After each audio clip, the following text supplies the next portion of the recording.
તો આકરી ગરમી માટે ગુજરાતવાસીઓ તૈયાર રહેજો। હવામાન વિભાગે કાળઝાળ ગરમીની આગાહી કરી છે। આગામી 48 કલાક કચ્છમાં રેડ એલર્ટ, તો ઉત્તર ગુજરાતમાં ગરમીનું યલો એલર્ટ આપવામાં આવ્યું છે। તો આ તરફ સૌરાષ્ટ્રમાં પણ ગરમીનું ઓરેન્જ એલર્ટ આપવામાં આવ્યું છે। તો આગામી 48 કલાક દરમિયાન રેડ એલર્ટ આપવામાં આવ્યું છે। સૌરાષ્ટ્રમાં ગરમીનું ઓરેન્જ એલર્ટ આપવામાં આવ્યું છે, તો ઉત્તર ગુજરાતમાં યલો એલર્ટ આપવામાં આવ્યું છે। સૌથી વધુ ગરમી ભુજમાં પડશે, કચ્છ ભુજમાં, કારણ કે ત્યાં જે આગાહી કરવામાં આવી છે, લગભગ રેડ એલર્ટ કચ્છમાં જાહેર કરવામાં આવ્યું છે। આગામી 48 કલાક આકરી ગરમી પડશે, કાળઝાળ ગરમી પડશે। તમામ રાજ્યવાસીઓએ ગરમી સહન કરવા તૈયાર રહેવું પડશે, કારણ કે આકરી ગરમીનો જે રાઉન્ડ છે તે શરૂ થઈ ગયો છે। તાપમાનનો જે પારો છે તે 45 ડિગ્રીની આસપાસ રેડ એલર્ટના વિસ્તારમાં રહી શકે છે। સાથે જ વાત કરીએ તો ઉત્તર ગુજરાતમાં યલો એલર્ટ રહેવાનું છે, અને આ તરફ વાત કરીએ તો અહીં સૌરાષ્ટ્રમાં ગરમીનું ઓરેન્જ એલર્ટ જાહેર કરવામાં આવ્યું છે। તો આખરી ગરમીનો રાઉન્ડ શરૂ થઈ ગયો છે। કાળઝાળ ગરમીનો અત્યારે રાજ્યવાસીઓ અનુભવ કરી રહ્યા છે। સિઝનની ખરી ગરમી તો હવે પડી રહી છે। ગરમીએ ભૂક્કા બોલાવી દીધા છે। હાલ ગુજરાતના 3 ઝોનમાં શું સ્થિતિ છે, જાણીએ ન્યૂઝ 18ના સંવાદદાતાઓ પાસેથી। કચ્છમાં સતત આકરા તાપથી લોકો છે તે ત્રાહિમામ પોકારી ઉઠ્યા છે, ત્યારે હવામાન વિભાગે ફરી પાછું કચ્છમાં 2 દિવસ માટે છે તે રેડ એલર્ટ આપ્યું છે। આજે અને આવતીકાલ માટે કચ્છમાં રેડ એલર્ટ છે તે આપવામાં આવ્યું છે। કચ્છમાં જો તાપમાનની જો વાત કરવામાં આવે તો છેલ્લા એક સપ્તાહમાં તાપમાનમાં ભારે ઉછાળો નોંધાયો છે। જે તાપમાન 40થી 41 ડિગ્રી હતું, તે તાપમાન છે તે 44.5 ડિગ્રી સુધી છે તે કચ્છનું નોંધાયું છે।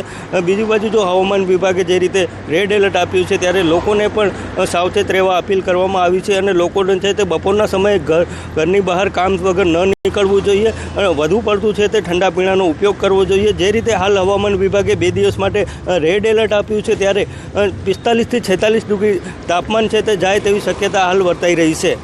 મેહુલ સોલંકી, ન્યૂઝ 18 ગુજરાતી, કચ્છ।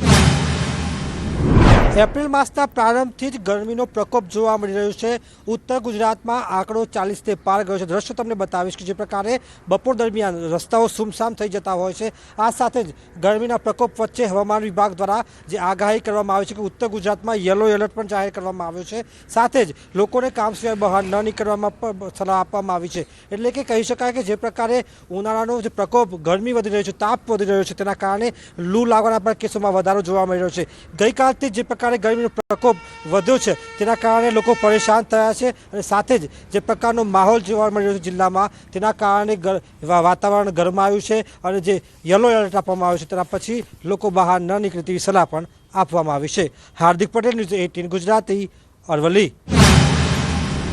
સુરેન્દ્રનગર જિલ્લા સહિત સમગ્ર રાજ્યમાં આકરા ઉનાળાની શરૂઆત થઈ ગઈ છે, અને ખાસ કરીને હવામાન વિભાગ દ્વારા આગામી 2 થી 3 દિવસ સુધી હીટ વેવની આગાહી કરી છે। ત્યારે જો સુરેન્દ્રનગર જિલ્લાની વાત કરવામાં આવે તો સુરેન્દ્રનગર જિલ્લામાં છેલ્લા 2 દિવસથી જે તાપમાનનો પારો છે 43 ડિગ્રીને પાર પહોંચી રહ્યો છે। શુક્રવારે સુરેન્દ્રનગર જિલ્લામાં જે તાપમાન છે 43.2 ડિગ્રી જેટલું નોંધાયું હતું, જ્યારે શનિવારે આ તાપમાનનો પારો છે 43.6 સુધી પહોંચ્યો હતો, અને આજે રવિવારે સુરેન્દ્રનગર જિલ્લાનું જે લઘુત્તમ તાપમાન છે તે 26 ડિગ્રીને પાર કરી ગયું છે। ત્યારે આજે જે આજનો દિવસમાં જે ગરમીનો પારો છે એ 44 ડિગ્રીને પાર કરી જાય તેવી પણ શક્યતાઓ સેવાઈ રહી છે। ખાસ કરીને આરોગ્ય વિભાગ દ્વારા લોકોને બિનજરૂરી બહાર ન નીકળવા, તેમજ મજૂરોને બપોરના સમયે કામ ન કરવા સહિતની અપીલ કરવામાં આવી છે। અને આ હીટવેવની આગાહી લઈને ખાસ કરીને નાના બાળકો અને વૃદ્ધોને જે આરોગ્યની છે તકેદારી રાખવા માટે પણ અપીલ કરવામાં આવી છે। હજુ આગામી સમયમાં ઉનાળો છે વધુ આકરો સાબિત થાય તેવું લાગી રહ્યું છે। અક્ષય જોશી, ન્યૂઝ 18 ગુજરાતી, સુરેન્દ્રનગર। આજે રાજકોટ સહિત સૌરાષ્ટ્ર કચ્છમાં પણ હીટવેવ છે, ત્યારે રાજકોટ શહેરમાં પણ ઓરેન્જ એલર્ટ જાહેર કરવામાં આવ્યું છે। આજે જે છે રાજકોટ શહેરનું મહત્તમ તાપમાન છે તે 43 ડિગ્રી છે, ત્યારે રાજકોટ શહેરમાં પણ જે છે અત્યારે જે પણ લોકો નીકળે છે તેમને છાસનું વિતરણ કરવામાં આવી રહ્યું છે। ખાસ કરીને અહીંયા જે લોકો છે આપણે એમની સાથે પણ વાત કરીશું। ભાઈ, શું કહેશો, આજે એક આક્રમક ગરમી છે, કેવો તડકો? બહુ જ તડકો છે આજે ખાસ છાસ વિતરણ પણ હા ના, સારી રાત થઈ છે। આજની ગરમી વિશે શું કહેશો? ઘણી બધી વધારે છે, 44 ડિગ્રી જેવી છે। જય સિયારામ। રીતના રાજકોટના લોકો છે તે અત્યારે અહીંયા જે છે આક્રમક ગરમી વચ્ચેથી જે છે નીકળી રહ્યા છે. ખાસ કરીને લોકો છે તેમને પણ આજે છાસનું ક્યાંક ને ક્યાંક વિતરણ કરવામાં આવી રહ્યું છે. આપ દ્રશ્યોમાં પણ જોઈ શકો છો. ખાસ કરીને રામનવમીનો આજે પર્વ છે. આયોજકો દ્વારા ખાસ કરીને જે પણ લોકો હોય છે તેમને ક્યાંક ગરમીથી રાહત મળી શકે એટલા માટે આ પ્રયાસ કરવામાં આવી રહ્યો છે. કાકા શું કહેશો, આજે ગરમી કેવી છે? ગરમી રોમ છે. છાસ પીને કેવું લાગે છે? સાહેબ પેટ ઠંડક થાય. જે રીતના અહીંયા જે છે એ ક્યાંક ને ક્યાંક રામ ભક્તો દ્વારા જે આયોજન કરવામાં આવ્યું છે, હાલ આપણી સાથે જે એમના દ્વારા આયોજન કરવામાં આવી રહી છે ગરમીને લઈને જે છાસ વિતરણ કરી રહ્યા છે તે લોકો સાથે પણ આપણે વાત કરવાનો પ્રયાસ કરીશું. ખાસ કરીને જે રીતના છેલ્લા થોડા દિવસથી રાજકોટ શહેરમાં આક્રમક ગરમી પડી રહી છે અને એમને કારણે આજે જે છે ખાસ છાસ વિતરણ પણ કરવામાં આવી રહ્યું છે. શું કહેશો, આજે છાસ વિતરણનું આયોજન છે શું? નમસ્કાર, મારું નામ હિન્દુ ઉદયભાઈ બોરીચા, રાષ્ટ્રીય અસ્મિતા સંઘ સંગઠન પ્રમુખ. અમે દર ઉનાળાની અંદર દર રવિવારે રાજકોટની અંદર અમે વિવિધ અલગ અલગ વિસ્તારોમાં જઈને અને રાહદારીઓને 300 લીટર આજુબાજુની છાસનું વિતરણ રવિવારના દિવસે કરીએ છીએ. નાના માણસો કોઈ પણ રાહદારી હોય એને લૂ કે તડકો લાગે તો એને પૈસા ખર્ચવા ન પડે ઠંડુ પીવા માટે, તે માટે અમે બધાની સેવા કરવા માટે અમે સંગઠનના બધા કાર્યકર્તાઓ બધાને છાસ પાઈએ છીએ. અને અમારું સંગઠન બીજા ઘણા બધા સેવાકીય પ્રવૃત્તિ કરે છે. આજની ગરમીનું બહુ જ આજે જાજી બધી લૂ છે, એના કારણે વ્યક્તિઓને ડિહાઇડ્રેશન જેવી તકલીફ પડતી હોય છે. એમાં છાસ જેવું અમૃત પીણું પીવાથી તેમને ઘણી બધી રાહત રહેતી હોય છે. ચોક્કસથી જે રીતના છાસ છે તે જે છે એ આપવામાં આવતી હોય છે, રાહદારીઓ હોય છે તેમને આક્રમક ગરમીને લઈને જે છે ઠેર ઠેર છાસનું પણ વિતરણ કરવામાં આવતું હોય છે. ત્યારે ક્યાંક ને ક્યાંક આ છાસ છે તે લોકો માટે પણ અમૃત સાબિત થઈ રહી છે. તો ગુજરાતમાં હીટવેવનો રાઉન્ડ શરૂ થયો છે. હવે ઉત્તર ગુજરાતનો વારો છે. 2 દિવસ ઉત્તર ગુજરાતના જિલ્લાઓમાં યલો એલર્ટ આપવામાં આવ્યું છે. વધુ પડતી ગરમીના કારણે જનજીવન પર ભારે અસર પડી રહી છે.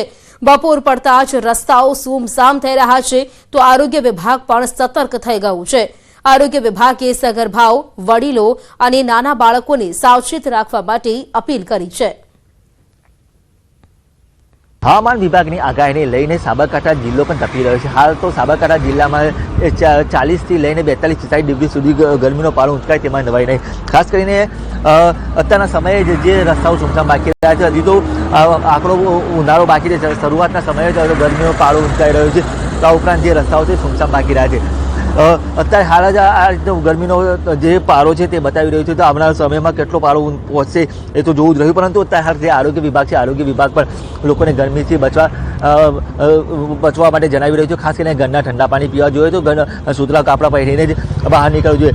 ખાસ કરીને જે લોકો છે, લોકો પણ અત્યારે હાલ તો જે પોતાનું લક્ષણ મેળવવા માટે વિવિધ સ્કાર્ફ અથવા માસ્કનો ઉપયોગ કરીને ચાલતા હોય છે અને જે બહાર ન છૂટકે બહાર નીકળવું જોઈએ. ખાસ કરીને જે સબરગા માતાઓ છે, નાના બાળકો છે અને વૃદ્ધો છે, તો એ લોકોએ ખાસ કરીને આ વધુ પડતી ગરમીના કારણે બહાર ન નીકળવું અને બહાર ન નીકળવું જોઈએ તેવું આરોગ્ય વિભાગ હાલ તો જણાવી રહ્યું છે. અને ગરમીથી રક્ષણ મળી શકે તે માટે ઘરના ઠંડા પાણી પીવા જોઈએ, ઠંડા પીણા પીવા જોઈએ અને બહારનો જે ખોરાક છે, અન્ય ખોરાક એ ટાળવો જોઈએ તેવું હાલ તો આરોગ્ય વિભાગ પણ જણાવી રહ્યું છે.